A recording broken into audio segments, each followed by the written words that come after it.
aleo averina zavaina fintina ao anatin'ity vidéo ity makasika ny toe-java-misy ankehitriny satria efa maro ny malagasy amin'izao efa tratra ny manipulation an'ity fitondrana ity. Ny vahoaka malagasy raha ohatra ka mihaino an'i Naivra Oldin, mihaino an'i Lalatina Rakotondrazafy ministry ny serasera, Rina Rakotomanga sy ireo maro hafa fanatika an'ity fitondrana ity dia resy lahatra fa fanakorontanana zao tadiavin'ny candidat raiky amby folo zao. Matahotra fifidianana izy ireo, matahotra firotsako fidina Andry Rajoelina izy ireo, ka manao fomba rehetra haminganana any Andry Rajoelina mba tsy ho isan'ireo fidina amin'ny 7 novambra 2024 avy zao. Enina de premier ministre lehiben'ny gouvernement aza nilaza tao amin'ny télévision nationale fa miketrika fanakorontanana ireo candidat raiky amby folo, ka zany zavatra zany de tsy azo ekena, fifidianana tsy maintsy mandeha araka ny nambarany. Sitro anatin'ny fiantsina lavareny ohatran'ireny tsy tokony hitondra ary amboly fanakorontanana ny olona zay lazaina fa manam-paniriana hitondra ny firenena fa mila fitoniana ary mila fandraisana andraikitra zany rehetra zany. Ka zay rehetra zay no mahatonga itsika amin'izao fotoana zao mirosatsika anatin'ny zotram-pifidianana ary ho tonga any amin'ny fotoana zay anaovantsika ny fifidianana ny fiodinana voalohany atsika amin'ny fahasivy ny volana novambra ho azy. Noho izay resaka manipulation lainga rehetra fafin'ity fitondrana ity, koty lehilahy Maitsoambo hiezaka amitina sy anazava ary aneho ny heviny makasika zao toe-java-misy ankehitriny. Tena fanakorontanana marina ve zavatra ataon'ireo candidat raiky amby folo reo? Tena tahotra ny Andry Rajoelina tsy rotsako fidina ve ny anton'ireo action rehetrarehetra ataon'ireo candidat raiky amby folo reo? Ndao jeritsika akaikiny fanehoan-kevitry koto famintinana ireo toe-java-misy ankehitriny. Koto lehilahy Maitsoambo Mahasay milaza mahitsy tsy miolakolaka, diso ireo resaka zay mini aparitaka mba hanadalana ny saim-bahoaka tsy halala ny tena zava-misy. Ny tena olana de zao mini avily mihitsy le resaka amin'izay tsy fantany vahoaka malagasy ny tena olana misy ankehitriny. Ny mpanohany Andry Rajoelina de mieritreritra fa hoe ny mpanohitra matahotra fifidianana na mpanohitra mitady hevitra rehetrarehetra anao zay tsy latsany Andry Rajoelina. Ka ina moa zany satria be de be tsy mahazo ny resaka fandehany article lalany haute cour constitutionnelle, déni de justice, inona koa be de be zany zavatra mandeha teknika be le izy de tsy azo ny olona tsotra. Ka za zany ezaka anazava an'izy amin'ny fomba tsotra kely. Ny olana voalohany dia niainga tamin'ny nationalité ny Andry Rajoelina, niainga tamin'ny fizakany Andry Rajoelina ny zoperenena frantsay ity olana ankehitriny ity.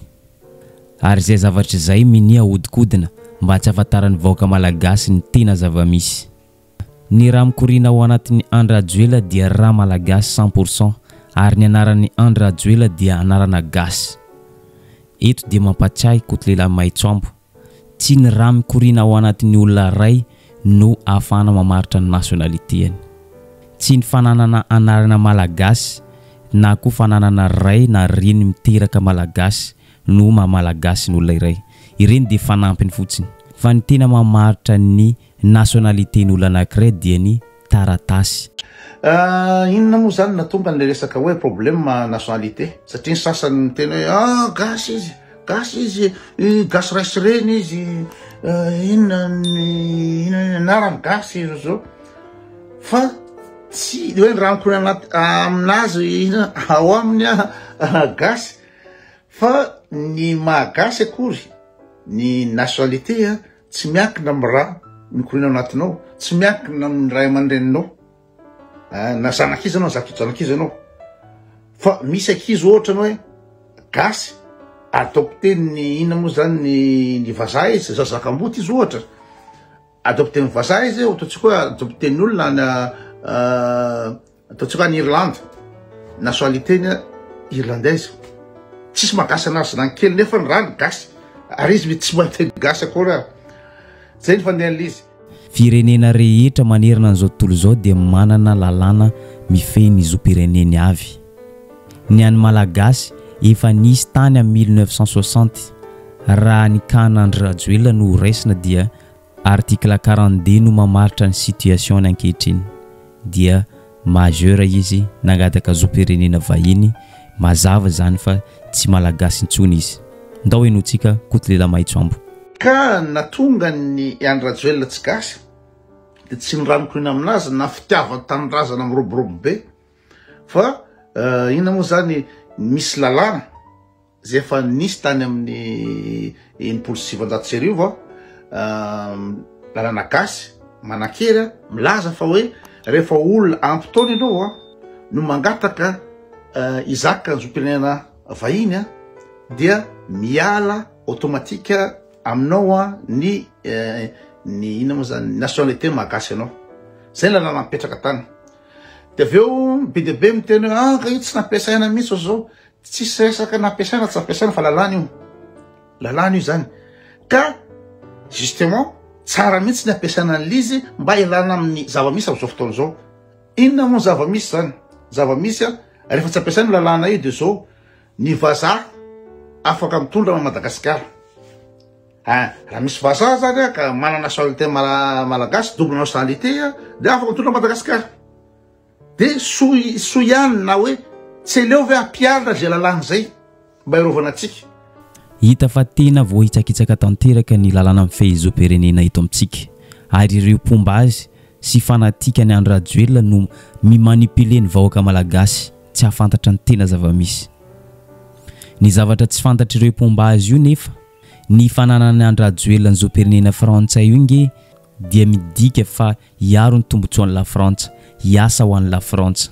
nefa Andry Rajoelina dia filohan'ny malagasy. Satria zavatra tsy azo ny mpanohana ny ireo nareo ina moa zany mpanohana zao amin'ny Andry Rajoelina io zavatra azo zao dia zao matoy izy nahazo nationalité frantsay dia tsy maintsy mianina ianao amin'ny la France hoe tsy maintsy hiaro mitombotsoan'ny la France naiza naiza aleanao raha zao tontolo zao ninina zava-mitranga hiaro mitombotsoan'ny la France ianao. Ka raha ohatra izy anao fianarana hiaro mitombotsoan'ny la France dia ina moa zany no ataony Madagasikara ohatra zay zavatra zay ka tsy ina moa zany ambotra Madagasikara dia ampanakana la France ka tsy zay zany ina moa zany zavatra ho ataony raha zay zavatra zay. Ankoatr'izay tsy vitany hoe nanitsakitsaka ny lalam-panorenana dia vitatreo fa mbola niroso amin'ny fifidianana i Andry Rajoelina ary teo ny anafanany toedra ara-politika teto amintsika. Nanatitra dossier tena amin'ny HCC izy ireo ary tsy fantatra hatreto taizany nazahoan'ireo dossier complet ary mbola mijanona ho tsiambaratelo taizany nazahoan'ny certificat de nationalité izy no nanao sonia sy tampon. Mitohy amin'ny resaka HCC ny olana eto. Rehefa tonga tery ny solontenan'ny Andry Rajoelina nanatitra dossier firotsako fidiana ho filom-pirenena. Ny zavatra nahataitra ireo mpanaraka toedra ara-politika indrindrandrindra fa ny vahoaka malagasy dia tsy nisy fisalasalana ny HCC nandray ny dossier, tsy nametra-panontaniana izy ireo mahakasika ny dossier ny Andry Rajoelina na dia hitany zareo mafana ny toedra ara-politika mahakasika ny nationalité izay ananan'ny Andry Rajoelina. Tsy nanontany izy ireo hoe taizany nazahoan'ny certificat de nationalité iza no nanao sonian'izany ary iza ihany koa nanao ny tampon. Tsisy zany fa tonga dia niraisina fa ny tena loza dia tafiditra tao anatin'ny isan'ireo kandida hirotsako fidiana filom-pirenena izy ary ankehitriny ao anatin'ny lisitra soamantsara ny Andry Rajoelina ary ho fidiana amin'ny 9 novambra raha tsy misy fiovany. Mampametra-panontaniana ihany ny HCC ndao enotsika Kotolela Maitsoambo. Tsisy akory ny tsy zay fandeha tany tonga dia nahazo izy dia tonga any amin'ny HCC. Dia tonga any HCC amin'izay zany amin'ny haute cour constitutionnelle dia raha tokony izy dia hoe efa izy dia efa nisy sakoroka mikasika an'izay resaka nationalité izay dia zavatra ataony HCC voalohany dia tokony hoe jerena zany hoe ahoana marina moa zany nazahoan'le zalahy ty ny certificat de nationalité ty ahoana fandehany io. Tokony anao enquête zany ny HCC amin'ny zavatra zay satria ny HCC tsy milaza amin'izao fotoana izao hoe tsy anjarany manano an'io fa olona mitondra dossier correct dia tonga dia ok. Nefa raha vao misy zay sakoroko zay dia tokony nanontany ny HCC hoe ahoana nazahoana an'ity zavatra ty avy HCC fandehany ty satria nisy resaka zao nandeha satria efa nisy fitoriana mikasika ny zavatra io. zay le tsy fanajana lalàna sy le anina de ny validé CC zany candidature ny Andry Rajoelina iny zany efa tsy mety satria efa matsapany tsirary ny voaka malagasy zavatra zay hoe zavatra fitalofa tsirary zao de mbola ekeny ny haute cour constitutionnelle anisy fitsarana farany ambony zany anisany de ny ekeny de efa eo zany le gasy zany de efa ina moa zany sady tezitra ny malahelo any tsy afaka manao nininy amin'ny magasy anao fa de zay ina moa zany manao zay danikibo le filoham-pirenena zay le izy efa enjana be ny zavatra atao an'ity fitondrana ity ka mbola tsy nijanona atreo izy ireo ary mbola nanohy ihany miditra amin'ny aferan'ny filohan'ny Sénat isika taorian'ny fametram-pialana ny Andry Rajoelina dia tokony ho filohan'ny Sénat no mandimby azy raha ny lalam-panorenana no jerena tampoka teo dia ny teny filohan'ny Sénat hoe tsy vonina ny andimby ny Andry Rajoelina ka natongazy nandefa taratasy tany amin'ny HCC tsy nisalasala ny HCC ary nanome zany fahefana zany tamin'ny Premier ministre lehibe ny gouvernementa Tsay Christian nefa raha ny lalam-panorenana no jerena dia tsy tokony fitsarana avy momba lalam-panorenana mihitsy no tsy ahafantatra izany lalam-panorenana dia milaza mazava ny filohan'ny Sénat afaka mandahany andraikiny izy raha ohatra ka sanatria marary na koa sanatria tratry ny fahafatisana tampoka amin'izay fotoana izay dia entiny gouvernementa ny fitondrana mandimby ny filoham-pirenena ny zava-nisa nefa salama tsara filohan'ny Sénat ary tsy misy excuse tokony tsy hitondra ny firenena fa izy niniana andika lalàna ny ray mipetrapetra amin'ny gouvernementa ankehitriny de zao ny olana araka lalàna sy ny constitution ny zavatra zay hoe raha ohatra ka milaza izy fa hoe tsy afaka noho ny antony samy hafa mety fahasalamana ohatrany tsy voatery izy anome certificat médical fa milaza izy hoe tsy salama ka rehefa tsy afaka ianao hitondra asanao io ary anao voatendry amin'izy de tokony hiala anao amma filohan'ny antenimeran-do olona anao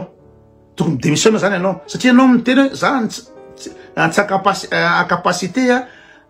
anaovako ny adidiko amandraikitra adidy ambony be zany fa tsy hoe comptable ry aminany deo amboary lesy io facture io de za lesy tena tsy afaka manao anio androany fa io tena afarany ambony any ary matoa anao ny fidin'olona teo de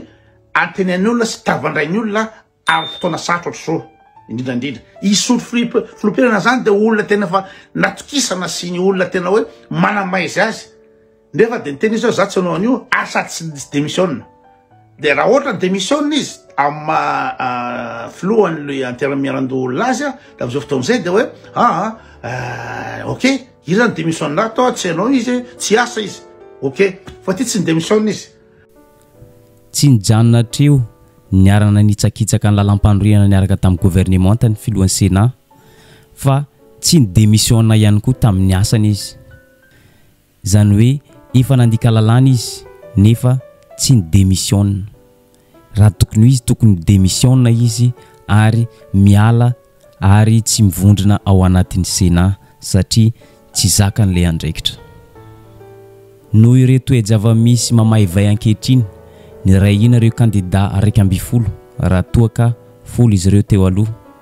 mitsangana tsy anaiky ny firotsanko fidinany Andry Rajoelina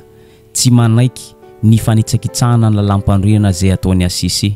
tsy manaiky ary tsy matoky ny HCC sy CENI hikarakara ny fifidianana izy ireo tsy vitan'izay ihany tsy manaiky ny fanonganam-panjakana zay nataony Tsay Christian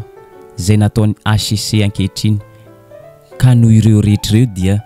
miezaka mifampiresaka amin'ireo communauté internationale miresaka amin'ireo hery rehetra mivondrona eto Madagasikara sy any ivelany mba handaminana ity toedra raha ity nitarana amin'ireo de ny communauté internationale teo de manaraka an'io zavatra io akaiky fandehan'io zavatra io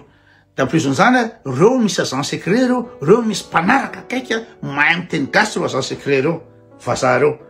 de nanao fanambarana raha ny inona moa zany ny vondrombe RCPN hoe raha tsy manaraka ny démocratie raha tsy manaraka ny lalàna raha misy inona moa zany tsy fanajana ny institution rehetrarehetra de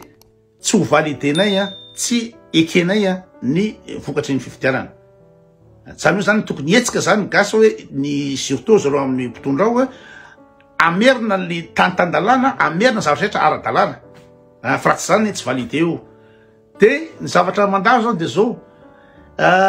tsy fantatra inona no ataony Andry Rajoelina sy ny inona moa zany sy TGV amin'ny zavatra ohatry zany satria raha insiste izy hiditra am'izay inona moa zany alefasao fifidina de lany any izy rehefa avy eo nefa fantany fa tsy ho valide ny comité international ny résultat de insiste ihany ve izy anao zavatra zay satsia fa ireo mpomba nyity fitondrana ity kosa nefa mirosy ihany izy ireo amitetika zay rehetra zay nokasaina izy ireo ohatra zao tsy Christian Omaly niakatra plateau ny télévision nationale ary manamafy fa fanakorotanana reo ataon'ireo candidat 12 reo ny CENI efa nanota ireo bulletin izay ho ampiasaina amin'ny fifidianana ny HCC dia efa mivonona amin'ny rehetrarehetra zay tokony atao filoha teo aloha Andry Rajoelina dia maka rivotra any ampitan-dranomasina raha ny marina kokoa dia any Frantsa izy sy ny vady aman-janany amin'ny firenena zay ny aviny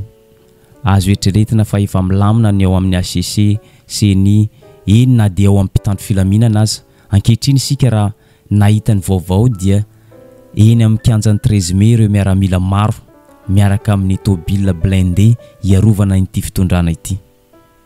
normal be i Andry Rajoelina raha maka rivotra ny France satria efa ampelantanany daholo ireo hery rehetra tokony hiatrehana amin'ny fifidianana zay situation misy amintsika amin'izao fotoana zao misatra tsirarina de mbola tsy midina andala be koa de fa feno inona moa zany ny miaramila sy blindé amin'ny 13 mai any embenana zany hoe maramila koa zany tsy manaraka le tavandrana mba hiaro ny lalàna tsy zavatra ataony fa miaro le mpitondra de ny comité international amin'izay ny inona moa zany ny vondrona iarasampiaina zany no nivory niaraka amin'le candidat 12 hoe satria ny taraina tany hoe tena tsy zavatra azonay atao tsony hetsika zay ty firina basy inona moa zany iroso ny fifidianana zay tsy maintsisy ny alabatsy satria ny CENI mbola i Andry Rajoelina nanendry azy ny HCC de fa hita ny zavatra atao fa tsy azo atokisana de na izy sara fifidianana io de tsy maintsy izy any lany satria mandeha ny alabato na inona ny vokatry ny inona moa zany fifidiananao ny HCC de tsy maintsy anomro azy any satria efa hita be fitanilana ataon'ny HCC de tsy atokisana de nitarahana amin'ny comité international ary zay ihany koa no mamarana ny vidéotsika azadino misabone sy manisy j'aime ny vidéotsika amin'ny manaraka indray